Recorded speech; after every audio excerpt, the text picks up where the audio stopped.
आज मैं आपके लिए बीए फाइनल के सेकंड पेपर पर्यावरण एवं संसाधन प्रबंधन की सेकंड यूनिट पर्यावरण अवनयन के बारे में आपको थोड़ी सी जानकारी देंगे। पर्यावरण अवनयन पढ़ने से पहले आप पर्यावरण के बारे में जान लें। पर्यावरण, हम सभी इस चीज़ से परिचित हैं कि हमारे आसपास के फैले आवरण को हम पर्यावरण कहते हैं, जिसके अंतर्गत जल, वायु, सूर्य से मिलने वाला प्रकाश और वन से प्राप्त होने वाली सभी सामग्रियाँ या संसाधन, ये सभी पर्यावरण के तत्व में शामिल होते हैं, जिसके अंतर्गत मनुष्य रहकर अपने विभिन्न प्रकार के क्रियाकलाप एवं आवश्यकताओं की पूर्ति करता है। लेकिन जब मनुष्य अपनी बढ़ती हुई आवश्यकताओं की पूर्ति करने के लिए इनका अत्यधिक दोहन करता है, तो कहीं ना कहीं पर्यावरण ह्रास, पर्यावरण अवनयन या पर्यावरण प्रदूषण जैसी समस्याओं का सामना हमको करना पड़ता है। तो आज हम उसी विषय पर्यावरण अवनयन के बारे में आपको कुछ जानकारी देंगे। जैसे पर्यावरण अवनयन, तो पर्यावरण अवनयन का जो तात्पर्य होता है वो पर्यावरणीय तत्वों के अनुपात में आए परिवर्तन से है, अर्थात मनुष्य की क्रियाकलाप द्वारा पारिस्थितिकी तंत्र की स्थिरता तथा पारिस्थितिकी संतुलन में अव्यवस्था एवं असंतुलन उत्पन्न हो जाना ही पर्यावरण अवनयन कहलाता है। पर्यावरण अवनयन मृदा अपरदन, भूस्खलन, ज्वालामुखी, भूकंप आदि प्राकृतिक कारणों के परिणाम स्वरूप प्रारंभ होता है। तो वहीं हम देखते हैं कि औद्योगिक क्रांति के बाद या औद्योगिक क्रांति के परिणाम स्वरूप जहां मनुष्य ने तकनीकी शक्तियों के कारण संसाधनों का अत्यधिक दोहन शुरू किया, जिससे प्राकृतिक पर्यावरण के तत्वों में बदलाव आया और इसका प्रभाव हमारे जैवमंडल पे पड़ा। और इसके अलावा जब मानव ने अपना हस्तक्षेप करना शुरू किया और जब वो इतना ज़्यादा हो गया, तो पर्यावरण अवनयन जैसी समस्या का सामना हमने को करना पड़ा। यदि वर्तमान समय में हमने इस पर किसी भी प्रकार का प्रबंधन नहीं किया या इस पर रोक नहीं लगाई, तो आने वाले समय में हमें कई संकटों का सामना करना पड़ेगा। हम इस पर्यावरण अवनयन की कुछ परिभाषाएं देखते हैं। डॉक्टर राजकुमार गुर्जर के अनुसार पर्यावरण आक्रमण का अर्थ पर्यावरण की भौतिक तथा जैविक घटनाओं की गुणवत्ता को मानवीय गतिविधियों द्वारा हासिल कर देना ही पर्यावरण अवनयन कहलाता है। वहीं कोमल सिंह के अनुसार पर्यावरण के भौतिक तथा जैविक घटकों में मानव जनित परिवर्तनों को पर्यावरण अध्ययन या पर्यावरण अवनयन कहते हैं।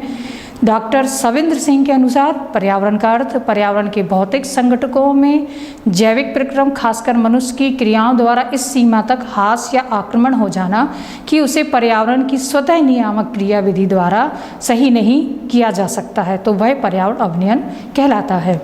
आगे हम देखते हैं पर्यावरण अवनयन एवं प्रदूषण। अक्सर हम पर्यावरण अवनयन और प्रदूषण को एक ही स्तर पर देखते हैं, जबकि इनमें कुछ विभिन्नताएं होती हैं। पर्यावरण अवनयन विश्व स्तरीय पर होता है और वो शुरुआती लक्षण होते हैं, और वहीं पर्यावरण प्रदूषण जब पर्यावरण अवनयन बिल्कुल बहुत ज़्यादा हो जाता है और उसकी जो आखिरी सीमा होती है, तब वह पर्यावरण प्रदूषण का रूप ले लेता है। जैसे यदि हम सुबह उठ के घूमने जाते हैं, तो अक्सर आप देखते हो कि हमारे लिए बताया जाता है कि हमें सुबह जितने जल्दी सूर्योदय के पहले घूमना चाहिए, क्योंकि उस समय की जो वायु हमको मिलती है वो बहुत ही स्वच्छ होती है। लेकिन जैसे जैसे दिन ढलता जाता है या दिन आगे बढ़ता जाता है, वैसे जैसे यातायात के साधन हैं, आवागमन की स्थितियाँ हैं, या जैसे जैसे समय बढ़ता है और उसी स्वच्छ वायु में अस्वच्छ वायु मिलने लगती है, तो वह जो स्थिति बनती है वो पर्यावरण अवनयन की स्थिति बनती है। और इसमें जो प्रदूषण का होता है कि जब प्रदूषण जो होता है वो स्थानीय या प्रादेशिक स्तर पर होता है। जैसे कि हमने देखा कि दिल्ली में एक समय ठंड के टाइम पर स्मोक की स्थिति बन गई थी, और उस समय यही सलाह दी गई थी कि सभी लोग अपने घर में रहें और जब निकलें तो मास्क लगा कर निकलें। तो वो पर्यावरण प्रदूषण की स्थिति थी कि जब पर्यावरण अवनयन अंतिम सीमा पर पहुँच जाता है, तब वह पर्यावरण प्रदूषण का रूप ले लेता है। तो पर्यावरण अवनयन एवं प्रदूषण का संबंध गुणवत्ता में ह्रास से होता है, कि दोनों की गुणवत्ता में जो कमी आती उससे पर्यावरण अवनयन और पर्यावरण प्रदूषण होता है। पर्यावरण विनाश के कारण तथा प्रभाव क्षेत्र एवं मापक के आधार पर इनमें अंतर पाया जाता है। पर्यावरण अवनयन इतना अधिक हो जाए कि वह संपूर्ण मानव जाति जीव जंतु के लिए घातक एवं जानलेवा सिद्ध हो जाता है, तो उसे पर्यावरण प्रदूषण कहते हैं। इस प्रकार पर्यावरण प्रदूषण पर्यावरण अवनयन की अंतिम सीमा होती है। पर्यावरण प्रदूषण स्थानीय और प्रादेशिक स्तर तक सीमित रहता है, जबकि पर्यावरण अवनयन विश्व स्तरीय सीमा पर होता है। हम देखते पर्यावरण अवनयन के प्रकार। पर्यावरण अवनयन के दो प्रकार होते हैं, चरम घटनाएं तथा प्रकोप, और दूसरा पर्यावरणीय प्रदूषण। तो आज हम पर्यावरण अवनयन का पहला भाग या पहला कारण चरम घटनाएं और प्रकोप का अध्ययन करेंगे, जिसका पहला जो पॉइंट है वो है तीव्र जनसंख्या वृद्धि। तो जनसंख्या वृद्धि भी कहीं ना कहीं पर्यावरण अवनयन का एक प्रमुख कारण है। जिस तरह से जनसंख्या वृद्धि होती है या धीरे धीरे वृद्धि होगी तो उसे हम नॉर्मल रहेगा, लेकिन यदि जब जनसंख्या वृद्धि तीव्र गति से होगी तो जैसे मनुष्य अपनी आवश्यकताओं के लिए पूरी तरह से प्राकृतिक संसाधनों पर निर्भर रहता है, और यदि प्राकृतिक संसाधन हमारे सीमित हैं तो जनसंख्या वृद्धि यदि सीमित होगी तो पर्यावरण में संतुलन प्रॉपर बना रहेगा। लेकिन यदि जनसंख्या की वृद्धि तीव्र गति से हुई या विस्फोटक हुई तो निश्चित है कि हम अपनी आवश्यकताओं के लिए इन प्राकृतिक संसाधनों का अत्यधिक दोहन करेंगे और इससे पर्यावरण का संतुलन बिगड़ेगा और कहीं ना कहीं पर्यावरण अवनयन, पर्यावरण प्रदूषण जैसी समस्याओं का सामना हम करेंगे। जैसे 1650 में विश्व की कुल जनसंख्या 35 करोड़ थी, वहीं 1950 तक यह 251 करोड़ हो गई और आज 720 करोड़ से भी अधिक हमारे पूरे विश्व की जनसंख्या हो गई है। तो जब इतनी अधिक जनसंख्या है तो प्राकृतिक संसाधनों का तेजी से दोहन भी होगा और कहीं ना कहीं पर्यावरण समस्याएं, कई पर्यावरण समस्याएं उत्पन्न होंगी। दूसरा जो कारण है वह है वन विनाश। वन विनाश, जिस तरह प्राकृतिक हम अपने आवश्यकताओं के लिए प्राकृतिक संसाधन पर निर्भर हैं, तो वन एक प्रमुख प्राकृतिक संसाधन है। वन से हमें विभिन्न प्रकार की प्रत्यक्ष अप्रत्यक्ष लाभ होते हैं और कहीं ना कहीं हमें जहाँ उससे औषधियाँ, फल, फूल, लकड़ियाँ मिलती हैं, वहीं बहुत सी चीज़ों के लिए हमारा आधार या हम पूरी तरह से वन पर निर्भर होते हैं। लेकिन वर्तमान समय में जिस तरह से वनों का विनाश हो रहा है या जिस तरह से हम वनों की कटाई कर रहे हैं, उसी अनुपात में वनों को फिर से नहीं लगाया जा रहा है, ना उनके ऊपर इस चीज़ पे ध्यान दिया जा रहा है, जिसके परिणाम स्वरूप आज ये स्थिति है कि जब हमारी पृथ्वी सूर्य से अलग हुई थी तब उसके धरातल पर 40% भाग पर वन थे। धीरे धीरे इनमें इसका कम होने लगा और अब जो रह गए हैं वो 28% भाग पर ही वन रह गए हैं, जबकि प्राकृतिक संतुलन अथवा पर्यावरण संतुलन बनाने के लिए कम से कम 33% भूभाग पर वनों का विस्तार होना बहुत ज़रूरी है। तो यदि हम चाहते हैं कि पर्यावरण अवनयन जैसी समस्याएं ना हो तो हमें वन विनाश को रोकना होगा और कोशिश करनी होगी कि हम हर दिन एक न एक पौधा जरूर लगाएं। आगे देखते हैं दूसरा कारण, तीसरा कारण वन जीवों का विनाश। जब वन का विनाश होगा तो वन में रहने वाले जीव जंतुओं का भी विनाश स्वाभाविक है, और तो इनका विनाश भी स्वाभाविक है कि होगा ही।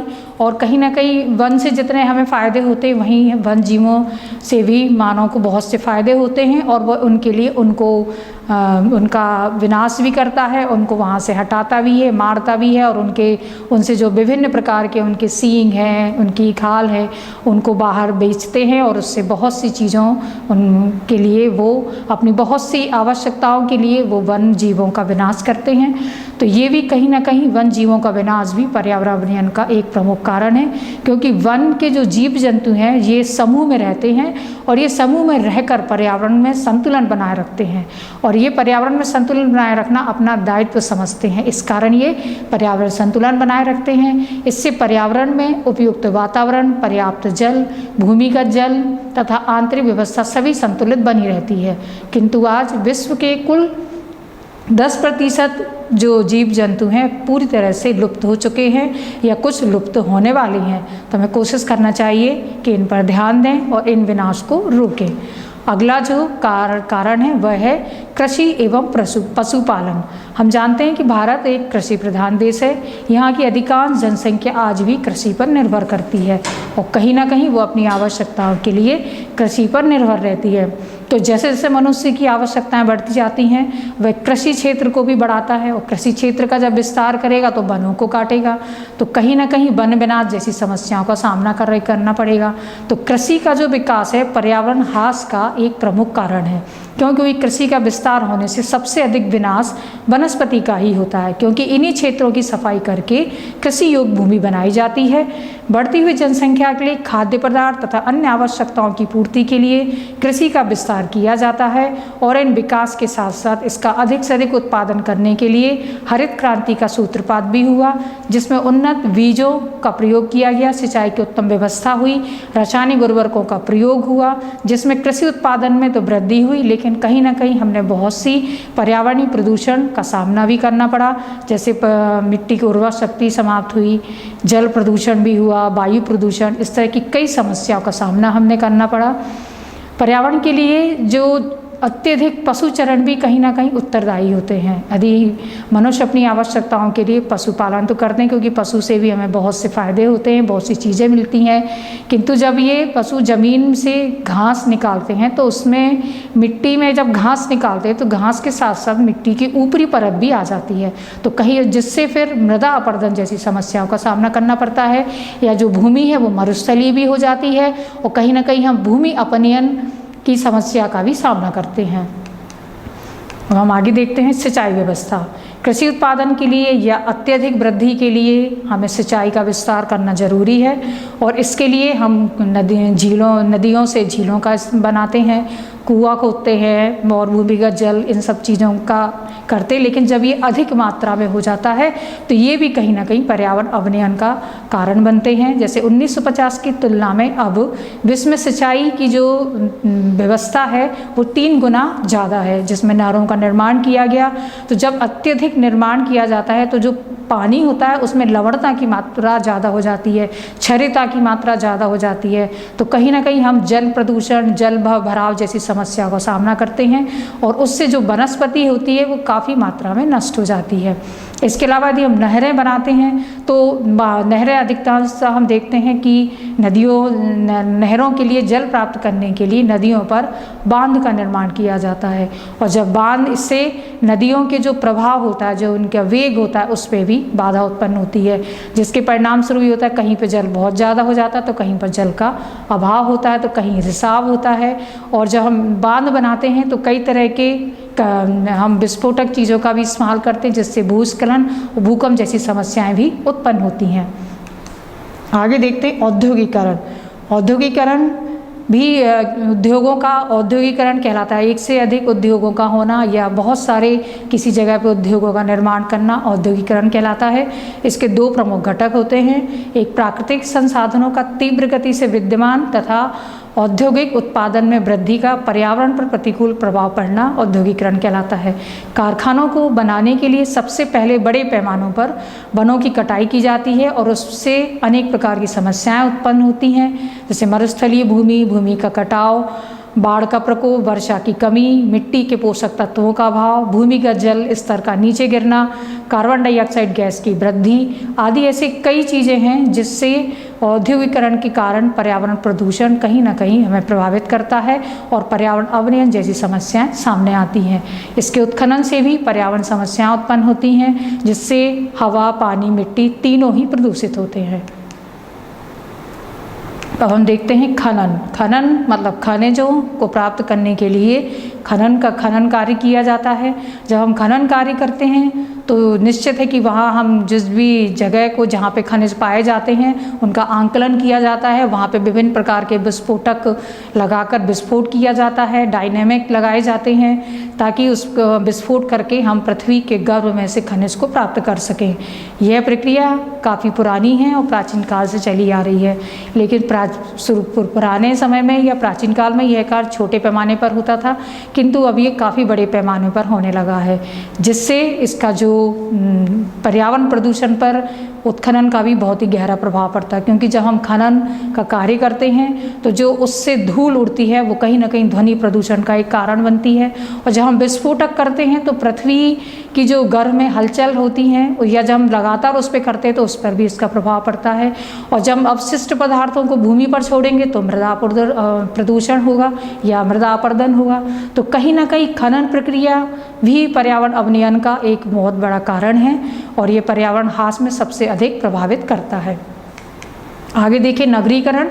नगरीकरण औद्योगिकरण का ही एक रूप है कि जब औद्योगिकरण होता है तो उसके आसपास नगरों का निर्माण होता है और कहीं ना कहीं उसके आसपास जो गांव होते हैं और गांव के जो लोग होते हैं वो नगरों की व्यवस्था या चमक धमक को देखकर नगरों की तरफ पलायन करते हैं।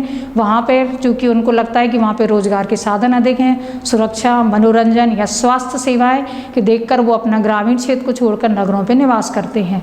लेकिन जब वो नगर में पहुँचते हैं तो उनमें जब वो या नगर में पलायन करते हैं तो वहीं के वहीं वो नगरीय जनसंख्या को बढ़ावा देते हैं या नगरीय जनसंख्या में वृद्धि करते हैं। फिर इसका प्रभाव भी, नगरीकरण का प्रभाव भी कहीं न कहीं वायु प्रदूषण, जल प्रदूषण और ध्वनि प्रदूषण पर पड़ता है।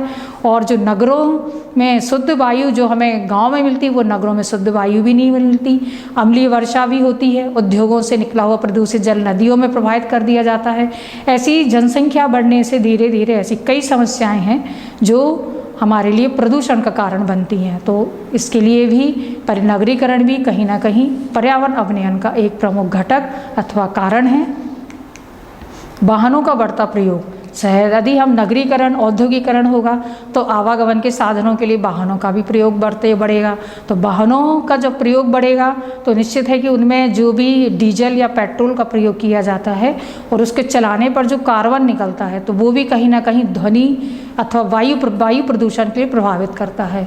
और वायु प्रदूषण में जो भी ये केमिकल होते हैं या जो गैस होती हैं, चाहे वो हाइड्रोकार्बन हो, नाइट्रोजन हो, सल्फर होते हैं या कार्बन मोनोऑक्साइड हो, ये सभी गैस वायुमंडल में जाके कार्बन डाइऑक्साइड गैस की मात्रा को बढ़ा देती हैं। और हम जानते हैं कि वायुमंडल में कार्बन डाइऑक्साइड गैस की जो प्रतिशत है वो 1% है।